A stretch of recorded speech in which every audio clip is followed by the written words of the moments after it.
Getting hit multiple times coming out of that bike section. More drivers coming to blows.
Well, hello and good afternoon, everybody. Welcome back to Slow Motion Broadcasting, and welcome back to the Formula V Weekend Warriors. This is round number 2 of this season, coming to you today from Phillip Island. My name is Ron Maunz. Alongside me, working the comms and the cams on today's broadcast, is Mr. Joshua Wilkie, and welcome everybody into today's show. This is going to be some fun. Phillip Island, this 12-turn road course, it's tight, it's twisty, but can also be really fast at times as well. Josh, we have some experience covering races at this track, not necessarily in the Formula Vs, but in some other rather draft-heavy race cars here in the sim. This track can put on some absolutely fantastic racing, so I'm expecting some flames here today. Yeah, absolutely, Ron. Love this place, actually. I don't have a ton of experience around here, but the experience I do have has always been pretty positive. Really fast-flowing track, pretty wide, get some passes done. I think in the V it's going to be pretty flat out. You're going to be pretty flat out through most of these corners here, and it's going to be a real game of kind of making good decisions today about when to make those passes, who to battle with, and those outcomes are really going to kind of figure out exactly how things work out today. Yeah, I have a feeling that these drivers will have to go about this race in a slightly more methodical way than they usually do. I think these Formula V races usually get tackled in a quite methodical way, but even then some. I feel like this race is going to be a bit higher up on that end compared to some other races that we've had in the past, and some of the other races we'll have throughout the rest of this season. You really can't go about a race here at the Phillip Island track by just attacking it 24/7. You need to go about it in a rather collected way. Let's see who will be able to do that here in this 30-minute long race that we have coming up. Currently in qualifying, where Ethan Orr is your provisional pole sitter at the present moment. Alan Degassis, a Masters driver, set to join him on the front row. Following some of the other racers throughout this field, your top running Spec 2 racer is Andrew Love in the 544. As we look at Ethan Orr, our current pole sitter, he was pretty quick last time out at Alton Park, was able to grab the provisional pole, wasn't able to convert that into a victory. He was a very, very fast racer there. So early on into qualifying, so I think we'll potentially do an onboard lap. Let's see if there's anybody setting up a lap here. Maybe potentially the likes of Jason Grider or Kane Lasky. I think Lasky just crossed the line in a couple of moments. I may end up riding on board with him. Yes, we will. Down into turn number 1. This very, very fast and rather open right-handed sweeper. Very easy flat corner in these Formula Vs, so don't have to worry about that too much. Now, clicking over to nearly 100 miles an hour down into turn number 2, getting that momentum through the turn. You have to balance that car a little bit. That corner is really, really tough in all sorts of race cars, and as much as the Formula Vs will probably be going through there with more flat out time than any other cars here in the sim, it is still a very tough ask to go through there with a lot of commitment. Through turn number 3 a couple of moments ago, down into the hairpin of turn number 4. A good overtaking opportunity for sure. Probably going to see that be a bit of a carnage spot though at the very start of this race. Heading your way out of the turn through 5 into 6 right now. This is a tough turn. You've got that very high curve, which compared to the tiny wheels on these Formula Vs is basically like you're slamming straight into a plateau. But come out of that turn with a lot of momentum, rolling through the kink of turn number 7, through another long, meandering, seemingly never-ending corner of turn number 8. But hey, if you think that corner lasts for forever and a day, wait until you see this turn. Turn number 9, one of the final corners around this racetrack. Super tough. Heading around here, you got the crest of the hill, which basically makes the entrance into the turn 10 hairpin super blind. He hits his marks perfectly, heading through the turn. Keep that momentum rolling as you head your way through turn number 11. Another tough corner to nail down here at this track, but good to keep the momentum rolling. I think Lasky hit about 88 miles an hour. Yes, he does right about now. He has gone back from his trip to the Neolithic period, rounding turn number 12. Onto that start-finish straightaway. The run heading through this flat-out beginning and end of a lap going to be super vital. We heard the drivers talking about the wind conditions and how much that can affect these cars, so the draft going to be huge today. Yeah, absolutely, and that was Ethan Orr, just kind of masterclass of the track there, hitting marks perfectly. You could put a quarter on the inside of an apex of each of those corners, and he would have picked it up on his front tire. I think that was some pretty good driving out of Ethan, and you can see the lap time reflecting that for sure. You got to just, as little steering angle as possible, hit your marks perfectly around this track. This is a pretty big, wide track for this car. It makes it feel kind of gigantic. I'm sure the track feels pretty big out there, and that can be intimidating. It's hard to find time on a big, wide, open track like that, but Ethan Orr able to extract every last little bit out of it there, and actually doing a pretty good job of it. He's a few tenths ahead of his closest competitor there, Masters driver of Alan Degassis. But yeah, a few curbs out there you want to avoid, couple bowled out corners you can kind of dive into, but overall this place is pretty flat, and it's going to be a lot about your competitors out there and making good decisions today, I think, around the track. Maybe not quite so hard to drive around, but that's going to make the fighting a lot more difficult. Oh, it's going to be a really hard-fought race that we have here this evening for race number 2 of the Formula V Weekend Warriors here for Season 3 of 2025. And looking ahead to the schedule we have here, you got the past 2 races, Alton Park 1 week ago, Phillip Island here today. Summit Point's going to be the host of round number 3, followed a week later by a return to the UK at Catwell Park. VIR North, that's going to be a rather interesting race, followed by the one that I am looking forward to just to see how it is, Jerez. That's a track that you don't really see get used a lot in the sim. In my entire time doing iRacing broadcasting, I don't think I've done more than about 3 or 4 broadcasts at Jerez. And incidentally, this is I think my 196th show since January 1st of this year. I have yet to do a broadcast thus far this year from Jerez, so shows you how much that track gets used in the sim. Long Beach, the Saxon Ring, Magny-Cours, Okayama, Lime Rock on the classic configuration, that's always a classic race, and Donington on the national layout. So that will be your 12-round schedule to look forward to. And to make these broadcasts possible in slow motion broadcasting, we've got some absolutely fantastic partners. And Josh, we have got a rather fine fellow who's sponsoring this broadcast here today. How about you tell us about Yeah, well, I decided I would take this round here at Phillip Island on behalf of Slow Motion Broadcasting and ourselves, as well as you, Ron. We'll basically taking this round here together today. And something I'd just quickly like to mention there. I've for those of you who don't know, I do kind of struggle with a disability, a physical disability in my life that I picked up about 3 or 4 years ago. And I've just recently been accepted into a program to potentially have some life-changing treatment and stuff done here that may help me and my life and my wife and everything else out. So unfortunately, I don't have a link right now to share with you guys, but I will have a link pretty soon.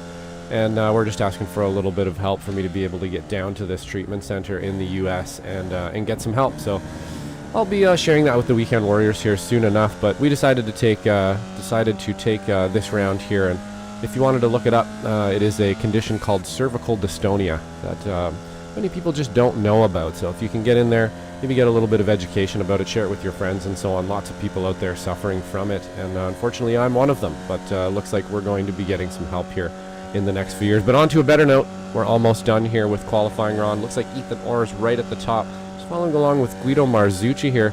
Not really able to find the pace today, down in 14th. All right, giving us a nice preview as to what sort of jumping shenanigans we have to look forward to later on here this evening. He goes for the hop, skip, and a jump. He ballparked it. There we go.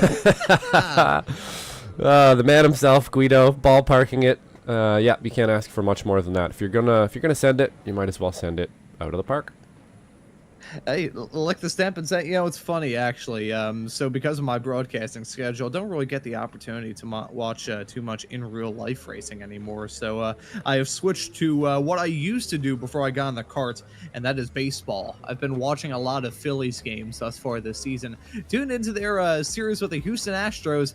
Didn't score a single run until I think it was the 8th inning for the final of the 3-game series. And they went from that, not even able to hit the broadside of a barn, to yesterday, where I think they scored 13 runs, including like 6 in 1 inning or something insane like that. Of course, the one game that I miss at is when my team actually does good. I think that's how it usually works when it comes to stick and ball sports. But not having to worry about sticks, balls, baseballs, bats, anything of the sorts. Instead, we've just got a fantastic Formula V race to look forward to here on Slow Motion Broadcasting today. And here's the starting grid. Ethan Orr will start this race from the pole. Alan Degas is set to join him on the front row.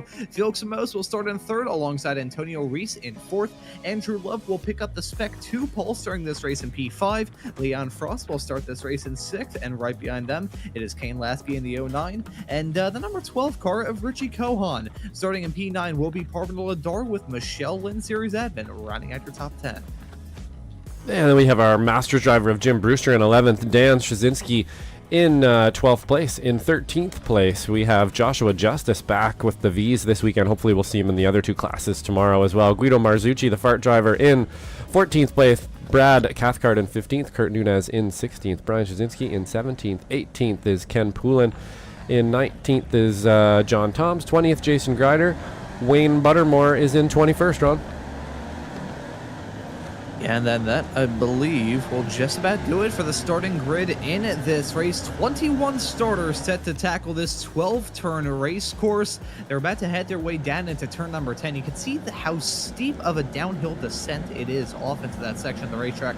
I mean, Josh, back in the day, you were, in a rather big skiing part of Canada. I'm sure there's ski hills that aren't as steep of a downhill section as that is. Yeah, it's definitely a bit of undulation around here for sure. I love tracks that have a little bit of undulation, Ron. Like the really, really flat ones, not my favorite tracks, really. This one's actually pretty flat, but it does have a little bit of undulation, just enough to give it some character, just enough to cup out and grab that car when you need it in a few corners. And it looks like we're just about to get started. Ethan Orr here with the green flag. Yeah, the green flag's that, and the drivers are on their way here at Phillip Island, or getting off to a flyer of a start. Behind, however, it is pandemonium. These drivers already looking to go side by side, 3 wide, maybe even 4, and possibly even 5 wide if they are deciding to feel exceptionally risky. Here comes Felix Samoas down the inside of Ethan Orr into turn number 1. Gonna look to try and take the lead as they head their way in that small little flat out blast into 2. This tough corner, super tricky to try and nail down, and very easy to have an off-track excursion here as well. You go off into that grass and gravel, you are going to go so far off the track and drop down like a rock. Basically, turn 2 is probably one of the most threatening corners around this racetrack, but in terms of side-by-side racing and the opportunity for that to go poorly, turn 4 definitely takes a cake in that regard. Let's see how these drivers negotiate this heavy braking zone cleanly for the first time. It's clean at the front of the field. They're still side-by-side with some racing going on. Looks like just about everybody managed to negotiate that section clean, which, based off some of the drama we've seen in previous broadcasts we've done here, Josh, that's a big feat. Yeah, absolutely. Lots of room out there on this track to kind of sort yourself out and get it done. And a lot of the time that sort of just promotes, a lot of shape cutting out there and wheels getting interlocked. But it looks like so far we're doing pretty well here. Everybody's a lot of side-by-side driving. But again, there's quite a bit of room out there to get sorted out as long as you can kind of play ball with the competitors around you or not make a little mistake here. It looks like so far we're doing pretty good.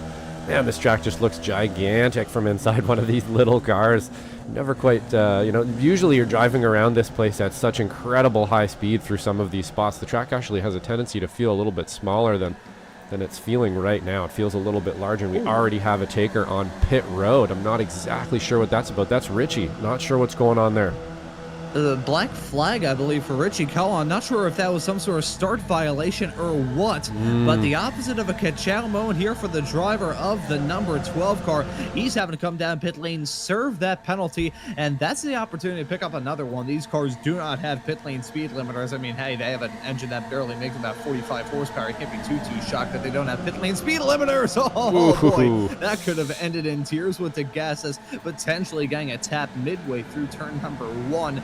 But these drivers really proving that this is a track that will encourage very close, very dramatic, and very exciting racing from the start of this race all the way through to the finish. And they're 3 wide at the front. Antonio Reese was holding on to it briefly coming out of turn number 2. Felix Mo's looking to jump back into that spot. We've got Ethan Orr going side by side, and there's a number 59 getting involved in that. That's Leon Frost, who nearly came to blows with himself and DeGassis at the start of this lap. DeGassis got to jump his way up into P4. This is going to be a race where we see a massive, unbelievable pack of race cars. I mean, think of it this way.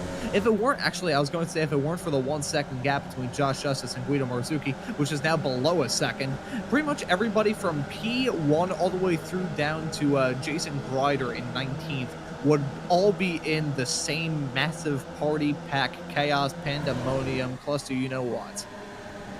Yeah, it's definitely, I have a feeling it's going to be like that for most of the race too, or if anything, it might even pack up a little bit more here in the next little while is my prediction. It looks like it's actually going to get a little bit more spicy out there in the next little while, but we shall see how it goes. It's going to be a little hard to run away at a track like this again because there is so much drafting out there. It's, that guy or girl who has a little bit less pace today might actually be able to kind of stay in touch with the pack if they play their cards right and actually have some chances that they may not usually have around some other tracks, as we see him going 3 wide again here. On DeGassis is having a look. Yeah, thinking a little bit better of it at the moment, but we're almost 4 wide. We are 4 wide at the front, Ron. Get used to this sight. I have a feeling it's going to be a rather common occurrence all throughout this. That looked like a formation lap heading down there. Absolutely insane stuff between these racers. Alan Degas is going to jump into the lead. However, Ethan Orr still trying to stick it around the outside through turn number 2. Not sure if he's going to have that speed on exit, so he's going to drop down like a stone. It's now a Masters P1 and P2. Now, Alan Degas was a very good driver to follow throughout last season. Got a couple wins, was a really strong contender. I believe he ended the season solidly inside the top 3 when it came to the Formula V points. Off to get confirmation of exactly how many wins he had and what result he was in at the end of the season in a couple of moments here. But Degas was a very good driver during last season, and based off the fact he started off this season with back-to-back Masters poles and nearly won the race overall last time out at Alton Park, I think Alan Degas is in that 927 car. He is going to be a consistent force at the front. Yeah, absolutely. The two Masters drivers just killing it today for sure. I know they've always had a bunch of speed, but it does look seemingly, these days in the last little while, perhaps, the latter half of the season and the beginning half of this season, drivers like Alan Degas and Antonio Reese have really found some pace. I was actually racing with Antonio Reese last weekend and unfortunately ended up with me facing backwards. No hard feelings there. I may have cut down on him a little bit, but nonetheless, very fast driver out there, usually always pretty much clean and stuff as well. So I'm expecting to see that out of both of them, but Masters drivers up there mixing it up with Ethan Orr.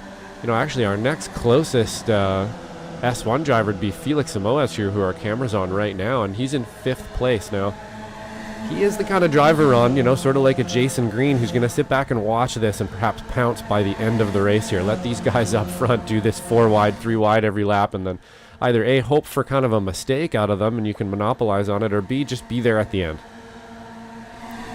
Yeah, and that's exactly what happened with Felix Samoa's last time out at Alton Park. Spent a vast majority of that race running with Alan Degas, incidentally enough, and what ended up... Oh, contact! Reese. Leon Frost and Antonio Reese coming to blows through turn number 2. Antonio gonna be bopped off the racetrack. He gets it back going. Oh, no, gonna find himself involved in a hornet's nest of his own. Tell that was terrifying based off the fact I sound like a dental drill for a couple of moments. Now Jim Brewster gonna have a good run down to turn number 4. Let's see what he may try and do, currently slotted in 6th. But the point I was going to raise, talking about last time out, Felix Samoas and Alan Degas, who are currently negotiating turn 4 and 5 side by side, they were running nose to tail in P3 and P4 throughout a vast majority of that Alton Park round 1 week ago. And what ended in all of that? Well, it resulted in those two drivers finishing P1 and P2. Degas was able to get the job done. Felix Samoas was able to win the race overall as Degas won it in the Masters class. These two are very patient racers, to be sure, and let's keep our eyes on them throughout the rest of this race, because I feel like patience is going to be a very great virtue for whoever wins in their classes this race. Yeah, absolutely. Definitely. I was actually a little surprised to see them kind of side by side mid-track like that, getting pretty racy from Alan Degas here, but it's one of those things around this track. You really can't lose that draft. You have to stay with that pack. As soon as that draft breaks up, it's going to be very, very difficult to catch back up to it with all these cars behind attacking you. And we have had some attrition here, Ron. It looks like we got Brian and Dan Szczynski here. Both have crash indicators, as well as Antonio Reese and everything. We'll have to get back to it right after this. You're going to see kind of how this shakes out here into T1. You can see the draft that Alan Degas is able to pull behind 2 cars. He's having to use the little bit of discretion there and get on the brake pedal. Think a little bit better of it for now, so we can get a bit of a different view there, but I have a feeling we're going to be going 4, 2, 3 wide into T1 every lap, aren't we, Ron? Yeah, I have a feeling that's going to be a rather common occurrence as we take a look at a replay of that moment with Antonio Reese down into turn number 2 1 lap ago. It was contact with himself and the Spec 2 racer of Leon Frost. Alan Degas is having to pick his way through the smoke and the drama and the chaos and all of that. Nearly got collected in a moment as well after Leon Frost did 2 wheels off into the dirt heading out of the turn. There was some drama involving the two Szczynski brothers. I apologize, gentlemen. It was John Toms and Jason Grider at a moment before then. That was coming out turn number 10. Right as I was trying to get my tongue unwrapped around my teeth, those two coming to blows in this replay. Oh, really nothing he could do there. Like, absolutely nothing he could do. I'm sure he kind of saw that coming, and you clench your butt and go, and unfortunately, got caught by that one. But let's see what happens to Dan and Brian here as well. I wonder if they got caught up in something together. Doesn't look like they're side by side yet, so perhaps a bad rejoin from someone. So we have a little spin. Oh, and the brothers get into each other. Oh no! So I believe, yeah, the 841 there, or sorry, the 920. Nope. Actually, wait, nope. My numbers are messed up. 841, 927. Which one is it, Ron? 927 is the other number of Alan DeGassis. There's the 927 of DeGassis. I think our graphics are ever so slightly stuck. May need to break out the WD-40 because it looks like everybody's had the number 927 thus far during this broadcast. But yeah, it was the two Stasinski brothers coming to blows out of turn number 10. I mean, it's not like any of the, well, I mean, it was a moment for Brian, and unfortunately, Dan really had nothing that he could have done there. I wonder how that discussion will go down at the dinner table later on this evening. But nonetheless, before we start getting off too much into TMZ discussion here during this broadcast on SMB, let's take a look at the three wide action. Say, oh, contact being made. That's last. No, huge one. Getting involved in that. Jim Brewster. Oh my goodness, that was a big field clearing accident. Brad Cathcart, the Aussie, involved in that. Jim Brewster, series admin. I think the other series admin, Michelle Lynn, got a piece of that drama as well. There's Jim trying to get that car back up and rolling. He's all the way down in P15. It was a small little tap being made into the turn. The gas spins around, and all carnage goes on behind as a result. Yeah, let's see if we can't figure out where this got kicked off. Oh, yep, so we have... Oh, and he's just spun around backwards, and nobody has anywhere to go. Nope, people checking up, and then behind them not checking up. And you get another quick look here from Michelle Lynn's point of view. She's going to get a pretty good view of everything that happens in front of us, but yeah, we just got one vehicle into the back of another, spin, and then it's just smoke, and where do I go? And unfortunately, Michelle Lynn just getting rear-ended super hard there from, I believe that was Josh Justice not checking up, unfortunately. And, I can't necessarily say that I am surprised that a moment like that happened. These drivers, incredible behind the wheel of these Formula Vs. We see it week in and week out. Some of the most clean, respectful racing that you can get on the iRacing platform comes in the Weekend Warriors world. There's only so much you can do, though, around a racetrack like this. I mean, think of it this way. From the exit of turn 11 all the way through, midway through turn number 2, and then pretty much from there all the way down to turn 4, and then from turn 6 all the way through into turn number 10. A vast majority of this track is just basically a slipstream fest. And you can see, unfortunate there, that contact is being made, but you've got a massive pack of race cars all covered by nothing. When one driver has a moment, it's got to be like a pack of dominoes. They're all going to fall down as a result. Unfortunate there that it all blew apart, but I can't necessarily say I'm 100% shocked about a moment like that happening. It's really just a part of having very draft-heavy race cars on a track of this nature. Yeah, absolutely. Just going to take a look at Andrew Love taking the lead here, splitting the two leaders up the middle into T1, able to get it done. So pretty cool pass there for Andrew Love as well into T1 after that incident, and now he has taken the lead of the race, at least for now. But yeah, excellent point, Ron, for sure. I don't think anybody really had a chance to get out of the way there. Once somebody spins around, he was facing backwards pretty fast. That was 1 second, and his butt was facing the other way. All of a sudden, you've got cars coming onto you. The cars, everybody's eyes are as big as silver dollars, and nobody could get around there, unfortunately, and people kind of tripping over each other and stuff. So we know they're out there doing their best to drive as clean as they can. As you said, Ron, we have probably some of the cleanest V racing on the service in the Weekend Warriors here. And unfortunately, every once in a while, even the best of the best get caught up with each other, and that's what we saw there. Pretty hard to avoid that one. Yeah, really, for all of those racers, there was nothing you could do as a result of something like that. Just one driver has a moment, and it's like a NASCAR plate race. Incidentally, the NASCAR world, at least when it comes to the Xfinity and Cup Series, they're running at Atlanta this weekend, which in its recent reconfiguration has been turned into a super speedway kind of race. You may not make a mistake yourself. You can just get caught up in someone else's drama very easily. We saw a bit of it with the two Stasinski brothers coming to blows, heading out of turn number 10. you could get that and supersize it, and that's what happened heading their way off through turn number 2. Really, I can't necessarily assign fault to too many racers and all that. I think it may have been just a pure unbridled miscommunication with Lasky and Alan DeGassis. As we take a look at a replay involving Wayne Baltimore and the drama that's going on with him. He's currently involved in a rather tense battle with himself, Brad Cathcart, and Jim Brewster involved in this battling as well. But, you know, talking about that incident down at turn number 2 and how that snowballed out of control, it was one slight miscalculation, and from there, it's like throwing a penny down a hill that's covered in snow. It's just going to snowball out of control, and by the end of that hill, by the end of that mound, you're going to have a snowball the size of a house. Yeah, absolutely. That's a good way to put it. It did just sort of build and build and build. You got 1 car, then 2, then 6, then all of a sudden half the field's gone. And that's sort of how it works, like you were saying. You know, it's just a bit of a snowball effect through a corner like that, too. Everybody's sort of flat. You can see from Michelle Lynn's point of view there as well that it's just a stream of smoke, and you're going, okay, I can pick up some positions here if I get this right.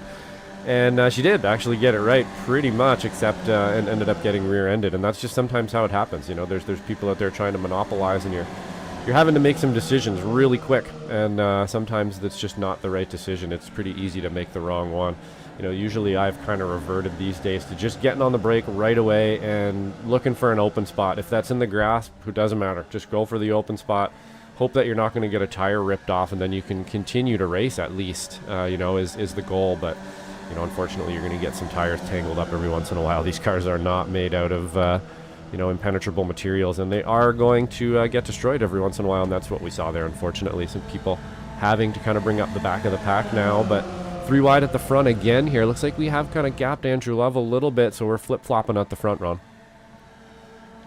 And got some good racing going on all throughout this field, even with some of those who got involved in that drama earlier on. It's Kane Lasky holding on to the race lead in front of Ethan Orr. Felix Simoes completes an all-spec 1 driver, top 3 as it stands currently. Andrew Love, unless there's any sort of major drama that befalls him, hopefully I didn't just cause him to get struck by a falling anvil, currently slotted in 4th, leader of Spec 2, and he has a rather uncontested run all the way through to the fall of the checkered flag when it comes to that class. So take a look at this moment. Contact being made. DeGassis lifted a little bit, and right behind Kane Lasky, nothing that he really could have done. There you can see the 141. I believe that was Ken Poulin involved in all of that. You could just see, oh boy, Alan DeGassis. He avoided getting involved in even more drama as a result. It was already a bad run. Could have been somehow even worse. Yeah, we'll get it at a full speed, Chad, here. I think you're right. I think it was just a bit of an awkward checkup from Alan, or maybe not awkward. I don't want to put it all on him, but he just kind of caught Kane out behind him, or maybe it was Ken behind him there, and not really going to throw a whole lot of fault at either one of them there. It's just one of those things. He probably could have let the car roll a little more there, but hey, what are you going to do? Yeah, there's only so much you can do in a situation like that. Unfortunate for those drivers involved in that drama, but hey, it's close quarters racing. Nothing was obviously done intentionally. Just have one moment, and then it snowballs out of control for there. This is a rather morbid comparison. I'll give it anyways. If anyone's ever seen the crash that unfortunately took the life of Dan Weldon at the IndyCar race in Las Vegas in 2011, that's the same sort of deal. You have 1 or 2 drivers coming to blows, and then there's just nothing you can do to avoid something like that. These Formula V's not very high-powered race cars, so there's only so much you can do to get out of a dramatic situation like that. As you know, in all that drama, we haven't gotten to talk about this in a while. They're 3 wide heading down the start-finish straightaway with Simoes, Lasky, and Ethan Orr. Andrew Love just deciding, you know what, I'm good. He doesn't want to get involved in all that drama. Necessarily blame him. Hey, looking back last time out, it was Felix Simoes playing the patient game, and that ended up winning the race. So, you know, who knows? We may end up seeing Andrew Love become the first driver from this season here in the Weekend Warriors world to win a race overall as a non-Spec 1 competitor. We've got Felix Simoes and Kane Lasky, though, currently battling for the race lead. They had their way around turn number 3 and to turn 4 in a couple of moments. Lasky's blinking out a little bit. I wonder if that will affect this battle slightly as they're side by side to the hairpin. Yeah, that's definitely something you never want to see in iRacing, is somebody blinking. It's hard enough and stressful enough as it is. You know, driving, racing in a nutshell is basically, you know, it's 80% just absorbing pressure around you and absorbing pressures and being able to drive through them and make good decisions and so on. And when you're trying to make good decisions and you're absorbing pressure and somebody starts blinking beside you, it's it rips you right out of the immersion. It rips you right out of what you're thinking about, because now you have this unpredictability that you can't really, you can't predict, basically. That's the way to put it. And you just, it makes things very difficult out there. So looks like he's kind of stabilized a bit for the time being here. We do have a system in iRacing now that will pull a driver if they blink too much or their packet loss is too bad. It gives them kind of a couple chances, and then it'll actually pull them out of the race completely. But it looks like he's stabilized at least for now. But man, nothing worse sometimes, Ron, than driving and you're having a good race and I'm having a pretty good time with this competitor, and then he starts blinking. Ugh. Yeah, I remember one time many moons ago I was filming myself in my own race and ended up having a screen freeze heading down the hill into turn 5 at Summit Point, which we'll be visiting in 1 week's time here for the Formula V Weekend Warriors. If anyone's ever had a moment like that, it is absolutely terrifying, because there is one way that ends, and it is a code brand moment. The drivers make it through turn number 1 clean, with Ethan Orr jumping into the race lead. Getting into crunch time here, Josh, as we are rapidly approaching upon the final 10 minutes of this 30-minute long race. Ethan Orr is your current overall race leader. We follow him in the number 22. Andrew Love, who's a top running Spec 2 racer, won the championship 2 seasons ago at this point here in the Spec 2 class. And in all that drama, the Masters class, I don't think there's a single driver who has avoided getting struck by a falling anvil in that category. But actually, no, maybe one exception. Wayne Buttermore, I think he's had a clean race up to this point. I know there's a replay. We cut to him a little bit earlier on, and unfortunately, that replay was slightly glitched out on my end, so I'm not sure if that was any sort of drama involving him. But I'm going to go out and say it. Wayne Buttermore, the only Masters driver up to this point who hasn't gotten involved in any sort of drama. Yeah, and he's up 8 positions today, too. I've been noticing, actually, he's been in our broadcast a little bit more recently. Excuse me. Because he's making up positions these days. He's getting a bit faster out there. We usually see Wayne, out there clicking laps, and he's always clicking laps and putting down lap times, but he's getting into the top 10s and stuff these days, so it's great to see that he's out there driving, getting to grips with this car. Perhaps certain tracks and stuff too, a little bit more specialist than others and so on, but always great to see Wayne Buttermore out there up 8 positions today. Not too bad. I know for as long as I've been doing these Weekend Warriors / Array Esports show, he has always been a fixture of them. So nice to see some consistent names here, because that's Absolutely. what you get here in the Weekend Warriors. You get the same driver showing up week in and week out, season after season, race after race. Always some good stuff. As we jump back to a battle involving the number 12 car of Richie Cohen, slotted fittingly in P12. He's right behind Alan DeGassis. Probably going to leave this race with, I wouldn't say a sour taste in his mouth, so to speak. He still had that P2 last time out. A reminder, folks, these drivers scored based on their overall finishing position. So that P2 for Alan DeGassis meant exactly the same as a Masters racer as it would for a Spec 1 or Spec 2 driver. So brilliant stuff for him last time out. Not going to be able to contend for the race win this time by currently getting shuffled back down to 12th, as Kohan going to take that run heading down that start-finish stretch. Nice to see him return to the series after taking an extended vacation. One last season at Magny-Cours, and let's see what he can do in his Weekend Warriors Formula V return. Currently slotted in P11, had that black flag at the start. I wonder how differently things would have gone for him if he was up towards the front of the field from the drop of the green flag. Yeah, we know Richie has some speed out there for sure. It looks like, I'm not exactly sure what he picked the black flag up there for. I guess it probably must have been a start infringement, I guess. But that's kind of unfortunate. Able to bring up, able to find some positions out there, because we know he's got some speed. So good to have him back into the fold here with the Weekend Warriors. We'll be expecting some kind of, I would imagine some top 5s, top 3s, maybe even a podium or 2 out of Richie this season here. But back up to the front, Ethan Orr has taken the lead of the race again. We got Kane Lasky just behind him, Felix Samoas and Andrew Love in the lead pack here. And then, of course, just behind that, we have Leon Frost, Guido Marzucci, Parvinder Ladar, and Antonio Reese. Kind of all close together in another pack there, as well as we see Kane Lasky. That was a big blink there, Ron. That's not what you want to see when you're out there as a competitor.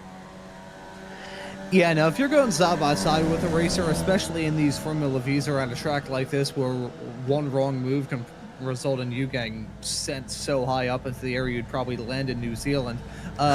These blinks for Kane Lasky rather, I wouldn't even say unnerving, rather scary for the drivers around him. So let's see how these drivers will be able to manage the end of this race. Coming up to the final 6.5 minutes now here for race number 2 of the Formula V Weekend Warriors. And to all of you tuning into this broadcast here on Slow Motion Broadcasting today, have a hit that subscribe button and the notification bell so you don't miss out on any of the racing action, because we have certainly got it in spades here in the Formula V Weekend Warriors world. Just a lot of actions to look forward to here for Season 3. Gives you a very good reason to do all of that. Like I just said, Felix Samoas has jumped back into the race lead.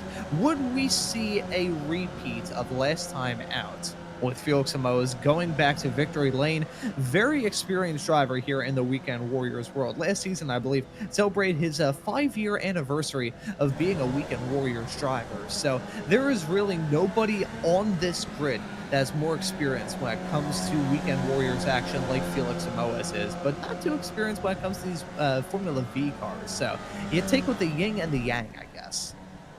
Yeah, absolutely. He's fast in basically all the machinery here, this being sort of the newest one he's taken on, or at least to our knowledge here with the Weekend Warriors. One of the newer cars he's taken on, already up at the front, pretty much right away. He was up at the front here. And, he does the same in SRFs and in the 1600s as well. I've raced him a couple times. He's definitely got a little more speed than I have. Looking to find some more speed for sure. See if I can't catch up to these guys in the front in the other 2 series there. But yeah, really putting on a bit of a clinic today here. These 4 drivers up in the front, driving nice and clean. They've been 3 wide, they've been 4 wide, they've been 2 wide, but at the end of the day, they're all still racing, and that's exactly what you want to see out here for sure. We're getting into the wee hours of the race now. Things get a little bit more pointy, I would imagine, and now you're going to start kind of trying to seal that deal. You're going to start looking at your competitors, maybe making some a little bit more spicy moves. Let them know you want this one. Yeah, break those elbows out, take the gloves off, all of the phrases that you can use to describe these drivers. Turning up the wick, there's another one. I always like to bring that up on these shows. These drivers got to be doing everything at the end of this race. Some of them are looking for other things. Ethan Orr's looking to go to victory lane after missing out on the win last time out after starting from the pole. He's going to look to try and be able to do that here tonight. Gain Lasky, he had a pretty good race last week in the spec race before he came oh so close to winning that race. Ended up P2 to your eventual race winner, Eric Luke. Andrew Love, after coming up close in the championship last season in the Spec 2 category here in the Formula V, not even placing in the top 3, as a matter of fact, in that Spec 2 category, although he did leave that season with 2 wins. Once you go back to victory lane and maybe even return to championship contention, if you can get a good result out of this, that would be a rather big help for him when it comes to that Spec 2 championship fight. And one driver who is certainly looking to be involved in the championship fight is your race winner last time out, Felix Samoas. He is trailing this man, Ethan Orr. Wants to come back to victory lane. I think he has a good shot to do it right now. I wonder, though, how is this game of Leapfrog going to work out at the end? We've got 3.5 minutes left on the clock. Probably coming to 2 to go this time by if my math is serving me well, which it being my math, it most certainly isn't. But I wonder how it's all going to work out. If you get the move done down to turn number 2, is anyone going to overtake you again by the time you get onto that start-finish straightaway? They are flat from the exit of 10 all the way through, midway through turn 2. So I think there's enough time for this race really not to be settled until we see all of those racers cross the line. Yeah, I think you're right. There is a lot of drag race here, and definitely math. I think between the 2 of us, we probably have 0 math skills. So, anytime I'm out there, if I have to even just try to add something in the car, I end up in the wall. So that's just the way that works. I don't think either one of us are going to get that. As we're going 3 wide here again, trying to be as careful as possible. You don't want to mess it up in these wee hours like this. You've had the whole race to go. It'd be really silly to throw it away. Even a 4th place is better than a 15th or 20th place if you end up facing backwards, or even worse, you just can't finish the race. But looks like they're thinking kind of a little bit clearer and stuff here for the end of the race. Hopefully we're not going to have too many blanks out of Lasky and we'll be able to have a good finish, but I have a feeling this one's going to be right down to the wire again, Ron. We're going to have a close finish here. Yeah, I have a good feeling about this. Oh, Lasky blinking in existence there's a blink. there. honestly, Josh, and the subtle plug for Ron's race nights later on tonight, I've gotten the opportunity to do some production work here on SMB, and I always thought it was bad commentating a race with a car blinking in and out of existence, but producing a race with a car blinking in and out of existence is absolutely awful, because you're like, okay, I want to focus on them, right on board with them if they get a move done. Then you're right on board with them, and bing, there they go. They disappear, they vanish, snap the fingers, they're gone. Yes, sir. I've had a few of these where we were doing endurance events, and there's 64 cars on the grid, and 4 or 5 or 6 or sometimes even up to around 10 of them are blinking in and out of existence because of connections, and it is a nightmare trying to get cameras to work correctly. But Kane Lasky, pretty mellow. He's been doing all right so far. Probably could boost a little bit of internet there, but we're not doing too bad as we're coming around here. I don't think this is going to be the white flag, is it, Ron? No, we're probably going to get one more after this, aren't we? I think it may be the white flag this time by, with a tick over a minute on that clock, actually coming to less than that. This is going to be the white flag lap. One more lap of racing action here at Phillip Island, and we have got 4 cars covered by less than a half a second, hang their way down the start-finish straightaway for the final time. Kane Lasky looking to jump into the race lead over Felix Samoas. He's going to be on the inside down into turn number 1, gets that move done, booking it into the race lead. Felix Samoas, he's now going to be the one enjoying that drift, enjoying that slipstream, but I don't think it's a smart idea to try and fight back this early on, really. The exit at the hairpin at turn 10 going to be the important spot for these racers. If you can put all of your chips into one single thing as a driver, that's probably the spot to do it. I think Felix Samoas is going to do that as well. He doesn't even want to be in P2. He wants Ethan Orr to maybe take a chop out of him down into turn number 4. Let's take a look at these racers side by side down to the turn. Kane Lasky going to block that inside line there, 2 by 2 down into turn number 4. Let's see if 4 into 4 is going to work out well. They're still side by side with Orr and Samoas. Look at Andrew Love trying to get involved in that battling as well. Kane Lasky, though, holding on to the race lead. He heads his way around turn number 6 for the final time. This is just enough time for these racers to try and pounce, as here comes Andrew Love. He gets a mighty run out of the turn, and I'm going to be honest, I think Kane Lasky lifted there. I couldn't really hear it over the sound of my own voice, but I'm pretty sure Kane Lasky gave us a chicken's lift out of turn number 6. Not necessarily a dumb chicken's lift, either a smart chicken's lift. He knows what he's doing. He wants to put himself in the best spot imaginable. Heading out of turn number 10, you see that blocking game going on a little bit as they headed their way around turn number 11 for the final time in this race. But here we go. Out of 10, who's going to win this race? Andrew Love has that gap. He has the race lead at the front of the field, but you're going to see that gap diminish and see that number 31 car slowly but surely hove into view. It's been over a season since a non-Spec 1 driver was able to grab a win in a Weekend Warriors race, but now that streak is going to end as they head their way down the start-finish straightaway. It looks like Andrew Love is going to be your race winner at the end of it all. Felix Samoas comes up oh so close in P2, but Andrew Love going to snap a streak that ran all the way back into the spring or maybe even the winter of 2025. He wins it here at Phillip Island. A photo finish right behind, following Michelle Lynn. Another close one. That battle right across the line. That was Nunez, Lynn, and DeGassis, all covered by actually no, that was Reese, Nunez, and Lynn, all covered by practically nothing. There's some rather close gaps at the front of this field, all throughout this field, but credit where credit is due. Andrew Love, take a bow, my man. He is your race winner, not only in the Spec 2 category, but overall at the end of this race as well. Bravo. Yeah, what a great move here. Very awesome, opportunistic move from Andrew Love here, and he was just able to rip up the inside here and was able to hold on to it till the end of the race. So pretty awesome move from Andrew Love there, and yeah, we get a different class winner up there as well. Always great to see, Ron, for sure. Great driving. Absolutely fantastic stuff. I gotta say, and this is honest, I think Andrew Love noticed that those two were I'm not really sure the best way I can describe it. They were caught up in their own drama. And, Josh, we'll bring in an interesting reference from the old Ray Esports Racing League on Tuesday nights with another network over a year ago at this point when we were running at Homestead with the Spec Racer Fords. And it was basically a parking lot heading back onto the high banks for the last time in that race. And everyone was just lifting off and trying to give each other the race lead, and we ended up seeing a driver just say, hey, you know, screw all you guys, I'm gonna blow your doors off and come out of this turn with about 15 more miles an hour and just be able to walk away with the victory, even though I didn't have the draft assistance. I think Andrew Love sized that up. Lasky was lifting out of the turn. That caused Samoas and Ethan Orr to actually check up a little bit, and Andrew Love just said, hey, thank you very much, guys, I will take those spots, and just waltzed off into the distance. I thought that he wasn't going to be able to hold on to it. Those drivers just did not have the run heading through the final half of that lap, which is kind of surprising to me. Yeah, he was able to get a really good line here. Looks like he kind of almost got a little bit plugged up there by Felix, and then yeah, he's able to just get on the gas there and take that bit shallower line. Ended up being the faster line. I'm a little bit surprised at that, actually. He was able to just slingshot himself up the inside and then able to hold on to it as well. Ron is even more impressive. So yeah, awesome drive from Andrew Love today.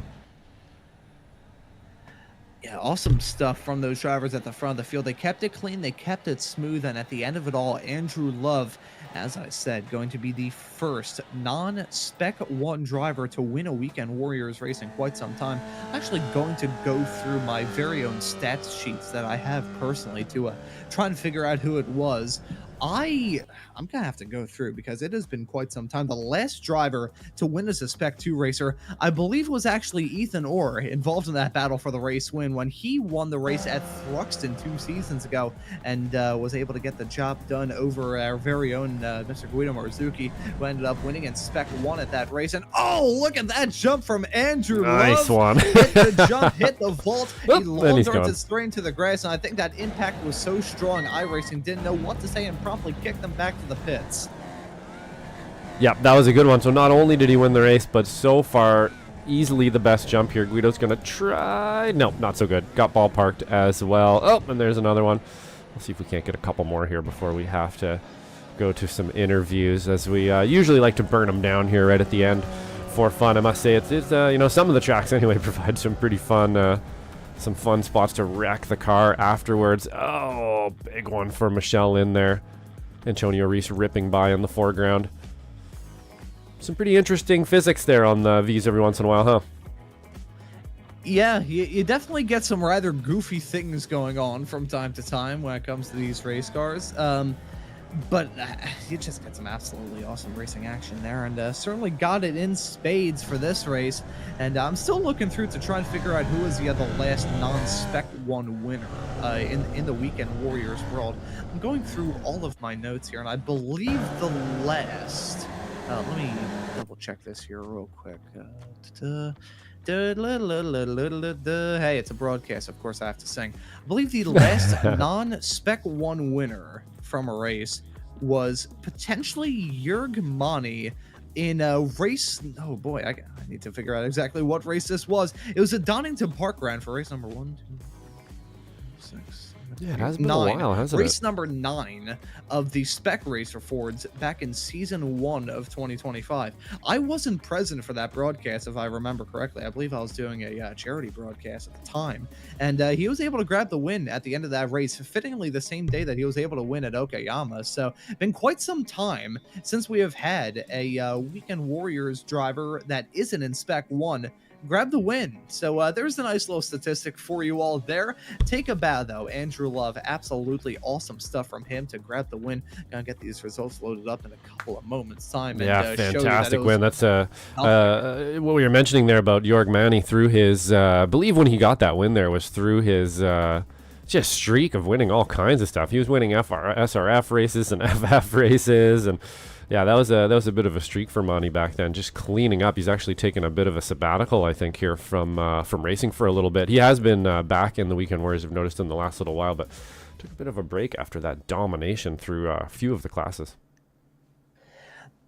Yeah, but still, talk about joining some elite company, and last Spec 2 driver to win in the Weekend Warriors, I guess, would probably be Ethan Orr. So we'll have to break that stat to him here in a few moments' time. But let's get those results loaded up here before we move off into the interviews, because I can see some drivers looking to have a chat with us. Andrew Love gets it done at the end of this race. That gap of 0.098 of a second at the very end between himself and Felix Samoas, who slotted in P2. Kane Lasky will round out your podium in third. Ethan Orr going to finish this race in the P4 spot.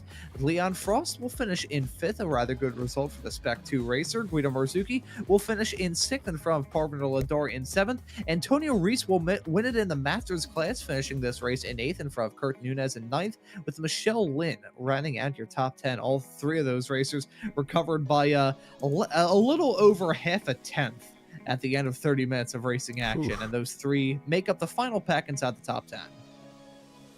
Yeah, and then we have the return of Richie Kohan here in 11th place. Not the greatest start to the return there, but I'm sure we'll have him back stronger than ever on in the next race there. Won't get a black flag at the beginning. I think that's probably what happened there. Alan DeGassis and Wilbur Bunce Racing. Never saw that before in 12th place. In 13th place, we have Wayne Buttermore. 14th, Dan Trzynski. 15th, Joshua Justice. 16th, Jim Brewster getting caught up in some kind of early shenanigans there as well, along with Brad Cathcart and Jason Greider as well, I believe, got caught up in those shenanigans as well. Pretty big pile up there mid-race. And then we have Ken Poulin in 19th, John Toms in 20th, and Brian Trzynski in 13th, 13 laps down. In 21st, sorry. Yeah, it's unfortunate for Szczynski to get caught up in that drama in the early stages, but those are your results at the end of this race, and can move off into some interviews. And I certainly have some rather excited drivers that I want to have a chat with. And the first one that I want to bring in is our race winner at the end of it all. Andrew Love is now joining us here in the commentary booth. Andrew, welcome in, and congratulations on the win. We broke down the stat. You have now become the first non-Spec 1 racer to win a Weekend Warriors race since race number 9 of the Spec Racer Fords back in season 1 of 2025. So really, welcome into victory lane. It's been a little while since we saw a non-Spec 1 driver win. So how did you get it done here at Phillip Island? I lucked out because I think people were trying to stage for the final straight. So coming out of that last hairpin, going up I call it the back straight, but the back wiggly section. I don't know corner numbers or names. They kind of slowed down on my right, and I just blasted on through to the left, and I gapped them, and that was enough to hold me for the straight. I was really surprised I was able to hold them. I thought they'd have me. Yeah, no, I was a little bit surprised about that as well. I was commentating that finish as if you were going to have your doors blown off, but I think those drivers are caught up in their own drama of trying to not be the leader heading off into the final flat-out blast. They just let you get out there and really did not have near enough momentum to close up that gap, which was rather big coming after number 10. I think it was about half a second or something like that. I saw 0.5 on my relative, and I was chatting with Jim Brewster at the time, and I was asking him, do you think 0.5 is enough? And he was like, I don't know. It's a pretty good draft.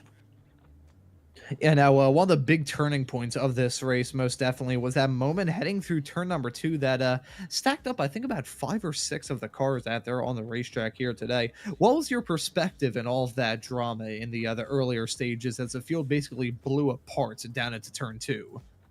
Well, I saw a couple cars spinning in front of me, and I was on the inside of the track, and I think that saved me because I just hugged it as close as I could to the inside on the white and blue curb, and just tried to run around the apex area there of the curb, and and luckily for me, all the cars that spun to the outside, and I was able to sneak through on the inside, and that joined me up with the lead pack, and we kind of broke with the pack behind us, and we were just in our own for 4 cars for a while. We just kind of once we were in 4 cars, we just kind of practiced passing each other for a little while, and we just kind of gathered together and did some hot laps, and then last couple laps we started racing again. Yeah, but at the end of it all, going to walk away with a race win, which I'm sure is not going to get any thumbs down or disapproval from you, doubly so considering the possibility of maybe contending for the Spec 2 championship here in this season. That certainly helps you out. It did, but I have a feeling I won't be contending because I'm missing at least 4, maybe 5 races this season. I've got, I'd probably be missing next week's race, even though I'm sponsoring it. I might not be here for that. And I'm also at Summit Point for a race, and I'll be out of town for about 3 weekends. So, yeah, but I like to believe that I'd be in contention for the championship.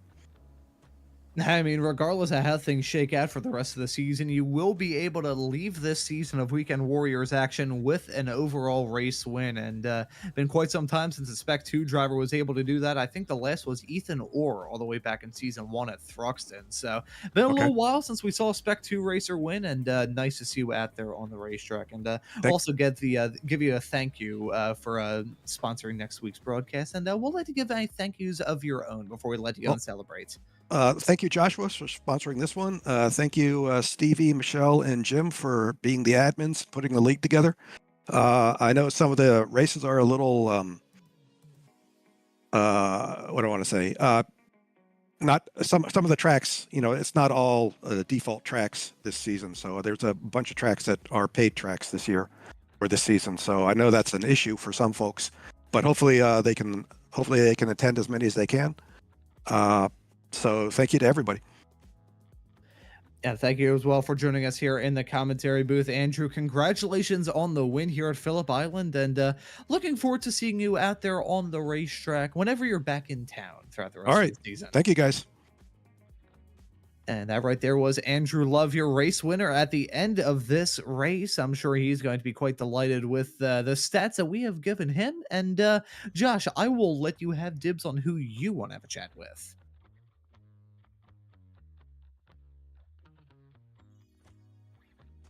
Sure thing. Pop him in here in 3, 2, 1. Oh.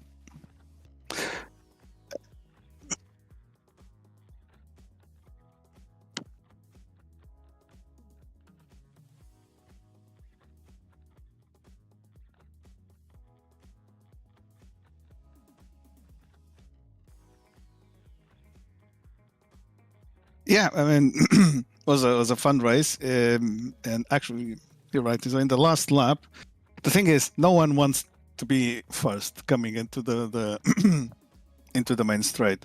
Excuse me.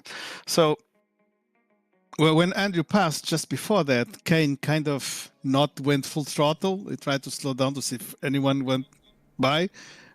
I got surprised. I also lifted as a reflex, and then Andrew went by. Then I follow Andrew, and then I was kind of worried, kind of tried to defend, but not too drastically from Kane, so they wouldn't go into second for the last lap. And with all these, Andrew got a good enough gap that we couldn't catch him until the finish line. So I mean, it was a good win for Andrew. It was a fun race. In the first half of the race, a big pack, and then was just the 4 of us. Everybody played clean and nobody was doing anything stupid, so the race went by without any problems.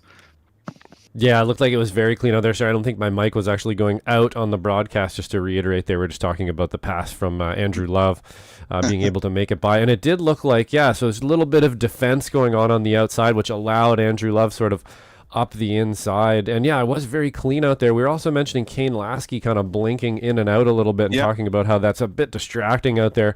For us, it wasn't too bad. I don't think it was too bad for you guys either, but always a bit of a bummer when that happens, especially for the driver it's happening to as well. We don't want to put too much load on him. It never feels good to be blinking or being the one being blinked to. So, but some great racing out there today for sure. We were mentioning, some of the tracks this season, not being all default tracks, basically some pay courses, but man, do we ever have a good season lined up here for sure. I was looking at it again today, and we have some awesome tracks, so hoping everybody can make them out. Are you going to be able to make most rounds this season?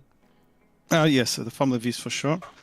Because it's the only race. On Sundays, the Formula Fords and the Spec races. I don't know if I can do all weekends, both of the races. Let's see how it goes. That's okay. I'll pick up a couple positions when you're not there. That's all right. I'm in those ones, and I can't get around you most days, so that'll allow me another position. But great racing today, Felix. Good to see you out there. Super clean driving as always. And is there anybody you'd like to thank? I mean, as usual, everybody for taking part and making this such a fun and good community to be in. Stevie and all the guys that have a lot of work to keep the league going clean and taking care of sponsorships and everything. And you guys in the commentary is always fun to go and rewatch the race after. Excellent. Right on. Thanks for the kind words, Felix, and we will we'll check you next weekend. Yeah. Catch you later. And that right there was Felix Samoas at the end of this race, walking away with another Spec 1 win. So starting it off with back-to-back wins in that class, finishes P2 in this race, which as much as it may not be fantastic, I don't think he's going to turn down P2 at all. He's a very methodical driver, wants to get those good points hauls, and certainly got one here today. We got Antonio Reese up there in the interview waiting area, so I'll drag him in for a quick little chat. Antonio, good evening, my friend. Welcome into the commentary booth. Hello, good night. And how was that race here at Phillip Island? That looked rather crazy out there. Yeah, it was really very unexpected spin at the beginning, and I don't know. Some car in me we touched, and then I spun, and I lost all the draft. But then later, many people crashed. Then I was recovering a few positions, and then I get again first on the Masters class. So anyway, it was fun, a fun race. It was all good. So it's just having a good time with your friends. That's all. It matters for me. Yeah, and having a lot of fun at this very fast and very slipstream heavy racetrack. We were talking about the nature of this track and how interesting of a race it was going to be this evening. If you had one word to describe this track and the way it is in these race cars, what word do you think you would choose? Yeah, hard streaming, hard streaming draft. That's what I say. I can just remember. Yeah. It's very heavy streaming draft. It's very heavy. It's all about manage the the draft and the cars around you, and try to keep as much as possible on the front group, so to keep the chance to get the overall podium or something. And able to grab another good result here in these Formula V Weekend Warriors. Looking ahead to next week, though, at Summit Point, going to be a bit more of a traditional racetrack, so to speak, one that we visited before, but one that also provides some rather hectic racing. So are you going to be out there in 1 week's time? And if so, what are your thoughts heading off to it? I'll be there. It's a lot of fun racing with these guys, so I cannot miss a weekend without them. And we always love seeing you out there on the racetrack as well, Antonio. So looking forward to that race. And we'll let you give any thanks or shouts out before we let you go. Yeah. As for Steve Ray is always my first thanks. And for you guys, the broadcast, the slow motion broadcast. And for the sponsors, this is Joshua, I think, this week. Yep. And for the drivers, all the drivers and the guys watching the YouTube as well. So yeah. And hey, we can't put on these broadcasts if it aren't for you guys putting on a fantastic show out there on the racetrack. So Antonio, thank you for joining us here in the commentary booth, and congratulations on the Masters win here today. Thank you for having me. Take care, guys. Yep, you as well. That right there was Antonio Reese, your Masters winner at the end of this race. And Josh, we also have Kane Lasky up there in the interview waiting area. Want to have a chat with him? Yeah, let's jump him in here. Why not? Alrighty, sounds good. I'll drag him in. Kane, pretty awesome race out there today. Big track, super wide, got to make good decisions and stuff out there. Car was doing a little bit of blinking in and out, which is always nerve-wracking for yourself and other people as well. We were just speaking about it, but ended up getting a pretty good result today. How'd you see it out there? Yeah, it was a pretty fun race. I mean, this track, most of the race was just trying to figure out, do I need to be in second place on the last lap or third place? And about halfway through, I figured out I needed to be in second.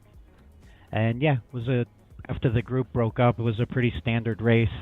And then on the last lap, we played tiptoe. Nobody wanted to be the first one. And I slowed down, and finally Andrew and Felix snuck by. And sure enough, that's exactly what happened, because the second place car can get right in the draft of the first place car. So it's very difficult for the third place car to draft by. But yeah, pretty happy. Good race. Somehow I feel like I sweated a little bit more than I needed to for how slow the cars were, but yeah, it was good fun.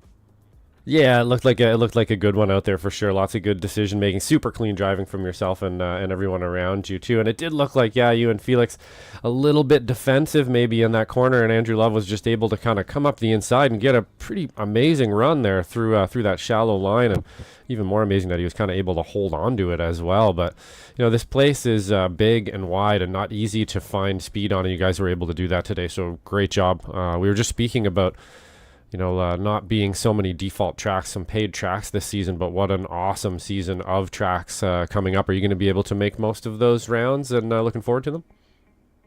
Yeah, I'm hoping to do the whole season in the Formula V. I've never really driven this car, so this is kind of new to me. And then I'll be doing the Spec Racer Ford, a car that I enjoy to drive a lot.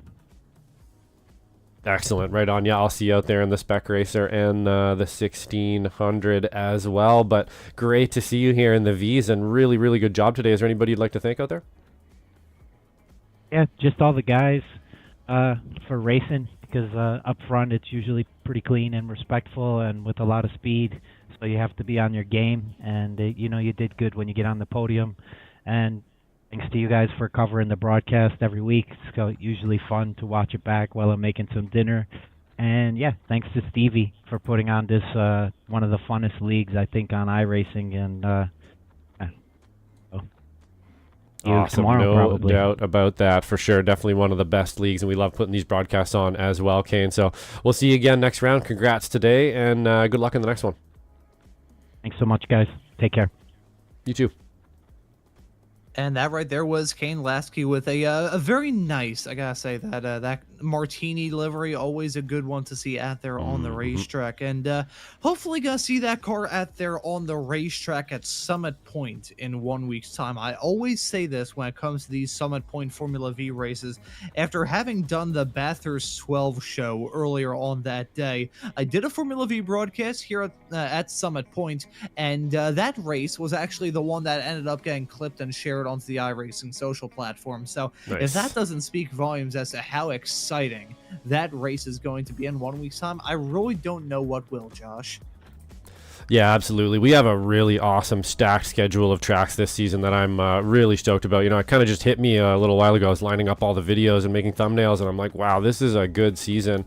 Really looking forward to it for sure. It makes me want to drive the V. I can't wait for Cadwell Park and a few of our other rounds there that I'm really looking forward to. So thanks to everyone today. It's a pleasure for me sponsoring. Keep an eye out for that link I was talking about. And just thanks to everyone. Consider, even if you are a V driver or an FF driver or an SRF driver, there are still some rounds out there that need sponsorship for the Ray Esports Weekend Warriors in, I believe, especially the FFs at the moment. So, if consider sponsoring a race, and keep driving out there, boys and ladies. And to all of you tuning into these broadcasts here on Slow Motion Broadcasting, happy to hit that subscribe button and the notification bell so you don't miss out on the racing action. This upcoming week, we have got some absolutely fantastic stuff to look ahead to.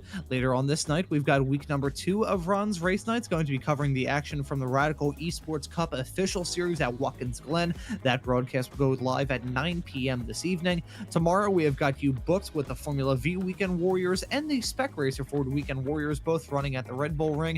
Same time as the F1 Grand Prix. Have the feeling those races may be a little bit more exciting. XSLR returns for round number 14 of season 9 for them. That's going to be at Suzuka with the GT3s. Sim Racers Group has got some absolutely fantastic stuff to look forward to this week as well, with the Formula 4s running at Mid-Ohio and the Formula 3s running at Spa. And looking ahead in 1 week's time here on Slow Motion Broadcasting, the Formula V is going to be running at Summit Point, and week 3 for Ron's Race Night will be at Lawrenceville. So lots of good stuff to look forward to here on Slow Motion Broadcasting. And to all of you tuning in, we hope you have enjoyed today's broadcast on Slow Motion Broadcasting. But here for round number 2 of season 3 of 2025, I nearly said season 2025 of year number 3. Not exactly sure how that would work. I think that will just about do it. So for myself, Ron Maunz, and Joshua Wilkie working the comms and the cams with me on today's broadcast, I say thank you all so very much for watching this broadcast here on Slow Motion Broadcasting tonight, and we hope to see you all wherever it is in the not too distant future. You're clear. Yeah, it was. That was great. Had a lot of fun. Good race. yeah, as things are, I just like commentating when it goes well like that, and the production just kind of rolled easily. And oh shoot, I didn't mute myself. So hi everyone. We had a mistake right up right to the end there.